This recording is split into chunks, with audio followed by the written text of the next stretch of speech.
God bless America. Hello, everybody. I am the Talk Radio Protege, and this is the Protege program. Thank you for tuning in this evening. I hope that you enjoy this video, and if you do, I hope you leave a like and subscribe once we get to the end. I chose this story for a few reasons. Number one of which is we have victory over ISIS. I think it was yesterday that ISIS was run out of their de facto capital in Iraq, and nobody talked about it. The mainstream media, I went and looked at CNN for one, is not talking about ISIS being run out of their own capital. They're not talking about ISIS being run out of all these different cities that they used to occupy. So the headline should be victory over ISIS, not this is what victory over ISIS looks like. Another thing that strikes me is that they say this is what victory over ISIS looks like, and then they show you all these pictures of destruction. Now they have slideshows in a lot of these places that my phone without a data connection is not going to load. But you can go look at the article yourself. They show all these places of destruction where ISIS has been run out of. And for anybody that doesn't understand that it's the purpose of the army to kill people and break things, this is surprising. For anybody that doesn't understand that in order to defeat your enemy, you have to kill enough of his people and break enough of his things that he finds it no longer worth his time to continue fighting you. So yeah, victory in war is ugly, but that's because war in its in the most basic sense is an ugly thing. Now, they don't say all's fair in love and war because people do nice things in war. Also, we have the headline, this is what victory over ISIS looks like, and then we're shown death and destruction, as if it was not worth it to defeat ISIS, as if we should have left ISIS alone to continue sponsoring terrorism, to continue killing civilians in Iraq and Syria, to continue to subjugate those populations, because it wasn't worth it to win.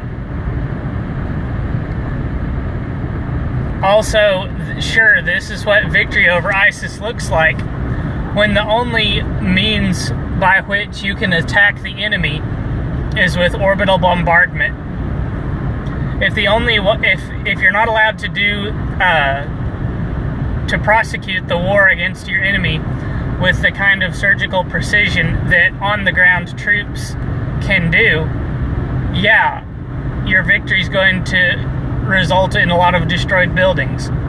When the only way you can prosecute a war is by bombing the crap out of your opponent, then yeah, the result is going to be that the cities your opponent was hiding in are going to look like bombed out shells of their former selves.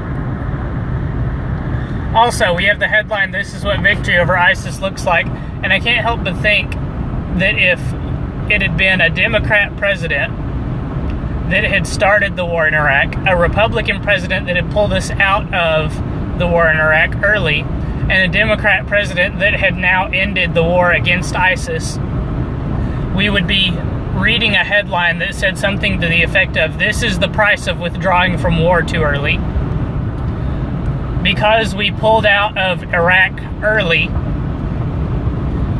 leaving a power vacuum which was filled by ISIS, we had to destroy many of the places that United States soldiers had to fight and die and lose bodily functions to take in the first place, to take whole in the first place.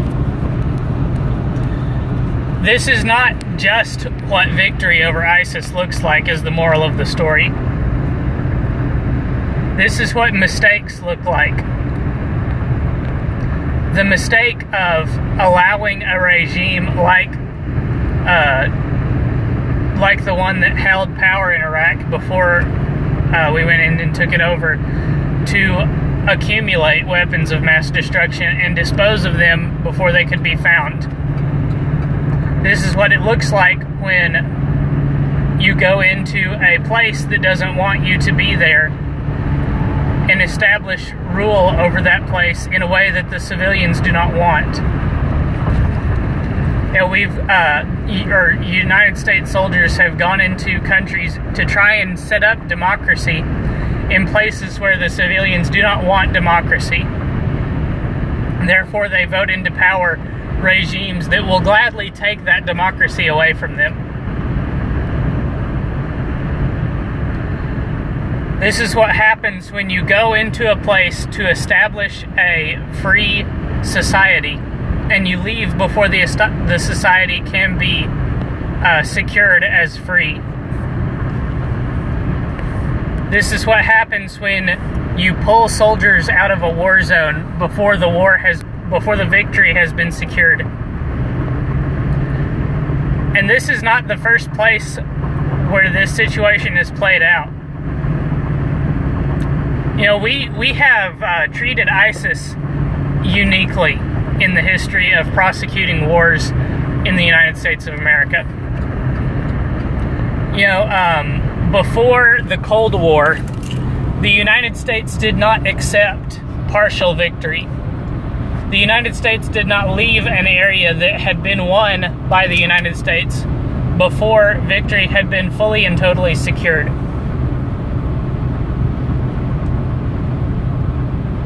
See World War II, see World War II Germany, see South Korea.